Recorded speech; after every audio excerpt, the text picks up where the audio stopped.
All right, let's get to it. Let's talk about my NHL 2020 Eastern Conference play-in round predictions. Now, I've already done the Western Conference, and I'll put up a link up top over the next few seconds so you can click on that at your leisure. But before we get started, I just want to ask you to please like, subscribe, hit that notification bell, which will alert you when my next video comes out.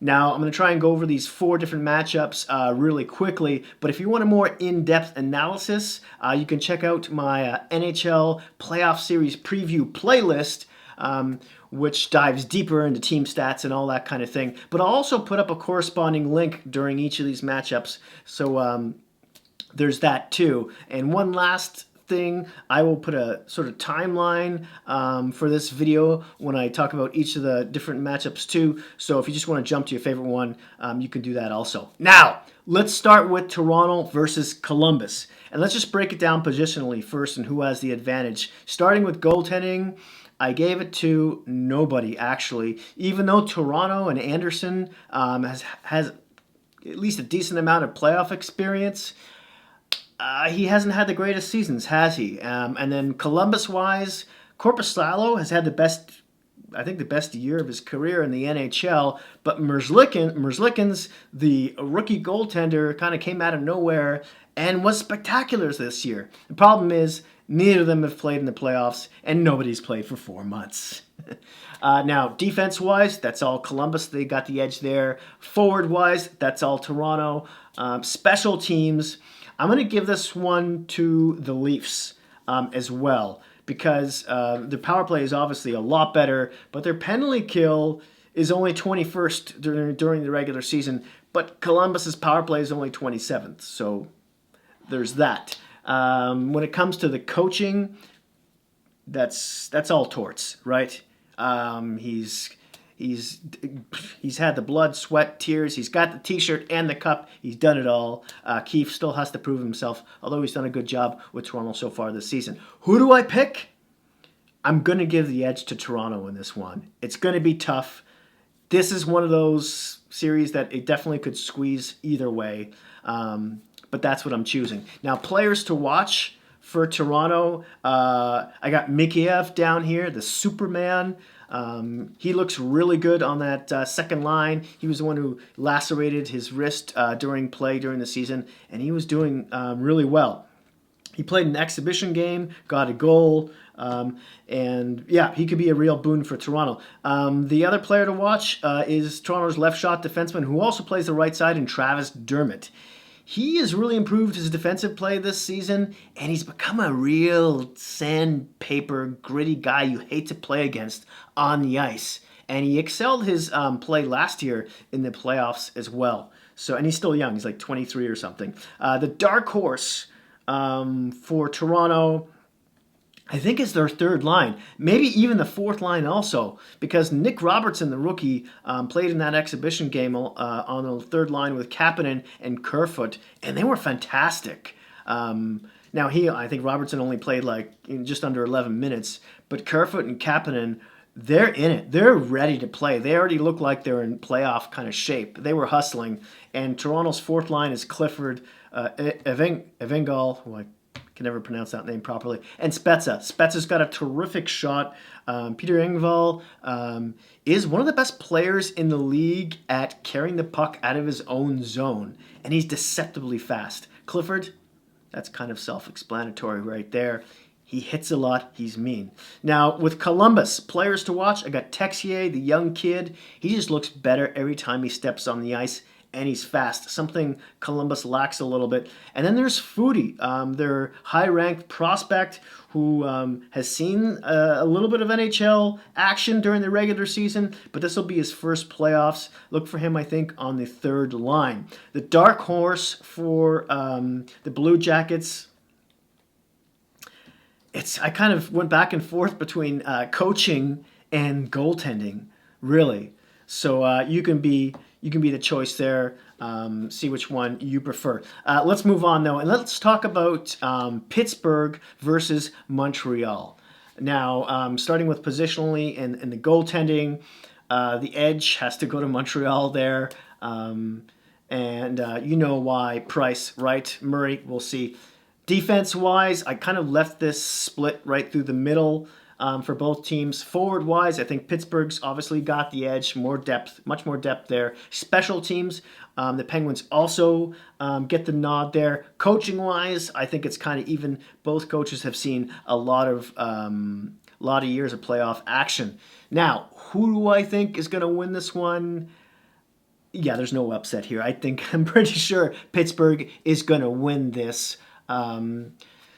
Montreal's really got to pull out a small miracle if they have a hope here, and Carey Price definitively has to be at the top of his game. So there's that. Now, the players to watch for Pittsburgh, I've got Marleau in here. They've got him playing on the third line with McCann and Hornqvist, I believe. And it looks promising. That, and I just love to see Marleau win the Cup after all these years before he retires. Also, Marino, the right shot defender, I believe, who didn't want to sign with Edmonton, got traded to Pittsburgh, and he's done really well this year, especially defensively. Then lastly, Gensel, who's come back from injury, and he just makes that lineup so much more powerful. The dark horse here I have is Matt Murray. He had a pretty bad season. Yeah, .899 save percentage during the regular season. Can he show what he did, in the first couple seasons in this league when he won the Cup? Can he show some of that? I don't know. And if not, well, I guess Jerry has got to get a shot at some point, right? For Montreal, players to watch, Drouin. He started off the year really well, got injured, and then his numbers are they're okay. But he's got to be fully going if they have any chance whatsoever. Kotkaniemi is another one. Looks like he's going to be centering that third line. The kid went kind of bounced back and forth between the AHL and the big club this year. So it'll be nice to see him get his legs under him. And then the dark horse I have here is Suzuki, the rookie, who looks really, really good, especially in tight in the offensive zone. He definitely has a playmaker's sensibility. He made some really nice moves against the Leafs in the exhibition game, so look out for him. Yeah, that's it. Let's move on. Let's talk about the New York Islanders versus the Florida Panthers. Positionally, starting with goaltending, I gave the edge to nobody here. You think maybe that would lean towards the Islanders because Bobrovsky has had such an awful season for the Panthers, but he was terrific in last year's playoffs. He kind of, Columbus, a lot of things kind of aligned when they beat Tampa, and he was a big part of it. Can he do it again? I don't know. I saw part of the exhibition game against Tampa today as a member of the Panthers, ironically, and they got spanked 5-0. So I don't know about that. So maybe the Islanders do have a little bit of edge here with Greiss and Varlamov. Varlamov also look good in exhibition play. Moving on to defense. I think, a slight edge to the Panthers defense here.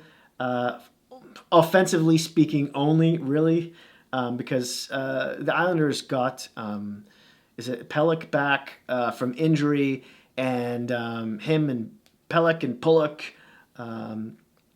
the two of them, not to mention their top four defense, is pretty solid. So maybe that one's more of a draw. I don't know. I'm second guessing myself. Forwards, that is definitely you gotta give the nod to Florida on that one. Special teams. This is. I give a slight nod to the Panthers on this as well. And then coaching wise, I think I'm giving this to Trotz. I'm not even making this an even thing because Trotz made a drastic change with this team in just one season. They went from being one of the worst defensive teams in the league to one of the best. Quenneville hasn't had that much more of a big impact. He's improved the team, yes, but not the way Trotz has. So, any case, I'm giving New York the edge there. Who do I think is going to win this one? Yeah, there's no upset here. I think the Islanders are going to eat them up, especially the way Florida turns over the puck at their own blue line. I saw them do it a couple times today. An exhibition play again is. And anywho, The players to watch for the New York Islanders, Peugeot, who they got from the Ottawa Senators. He's playing that third liner center spot. I think they'll be plopping Brassard, former third line center, beside him on the wing. So that'll be an interesting dynamic there. And then there's Noah Dobson, who will be playing in the bottom pairing on their defense. You want to see how he does in not just in his rookie season, but in the playoffs too. He's their promising prospect. The dark horse is Varlamov. He's had like 9-12, 9-13. He's had decent playoff numbers in the past. He should do a lot better with this kind of defense. So if he can do what Leonard sort of did with them, at least at the beginning of the playoffs next year, they should be good against the Panthers. For Florida, players to watch, Holla, whom they got from the Carolina Hurricanes. It looks like he's either the second or third line center. He's really important for their depth. Trading away Trocheck, I don't know about that, but Holla has the ceiling to be better. And then there's I threw down Bobrovsky and Drieger, the two goaltenders here. How many mistakes is Bobrovsky going to make until they threw Drieger in net, who didn't play much, only 12 games, but was lights out. The dark horse I have for Florida is the coaching. Can he get these players to be responsible, especially in their own zone?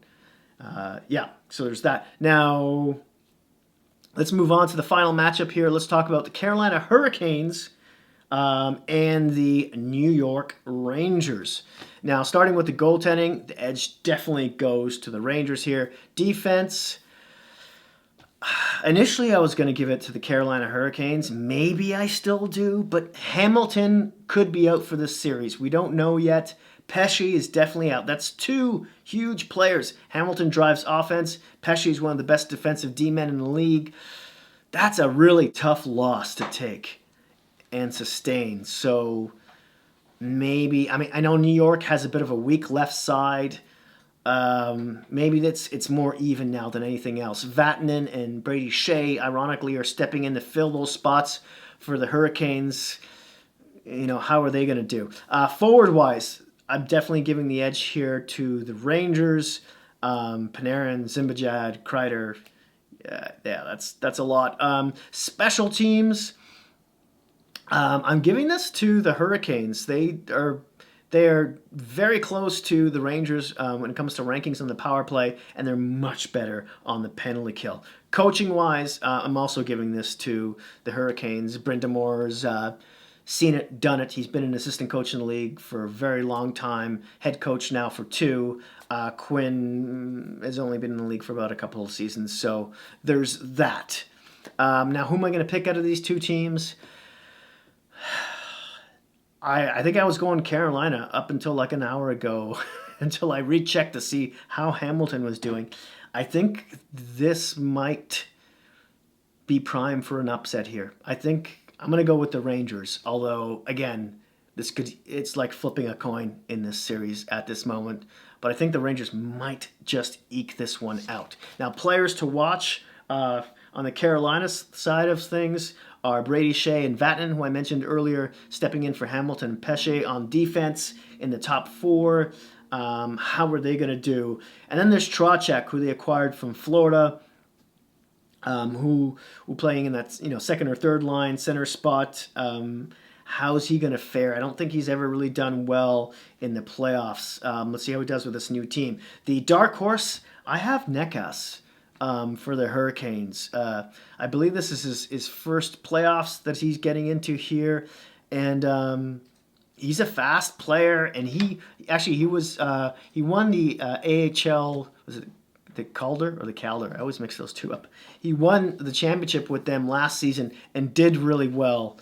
And so he could be that depth spark that they're looking for as a rookie. He's really promising. Now, for the Rangers, when it comes to players to watch on that end, Shesterkin, obviously, right? His first playoffs had fantastic numbers in the AHL and then in the NHL this season. Panarin, he's just I usually don't throw stars down on my players to watch list, but he's totally almost changed the complexion of this team alone. He stirs the drink there. And then there's that left side D. How are they going to hold up, right? The dark horse here is Kako. He didn't have the greatest season. He had a terrible plus minus. I think he was like a minus 19 or something. But he's looked really good in training camp, and he looked pretty good in that exhibition game. And there's talk that maybe they'll flip him from the third line up to the second. Maybe exchange places with Fast, I believe. So we'll see how that all turns out. He could be a boom for them as well. There you have it. I would love to hear what your picks are for these playing round matchups down in the comment section down below. Thank you so much for watching. I really appreciate it. Please don't forget to like and subscribe. And hey, in this bizarro land we're all living in right now, first and foremost, be kind to each other. Thanks again, and I'll see you soon.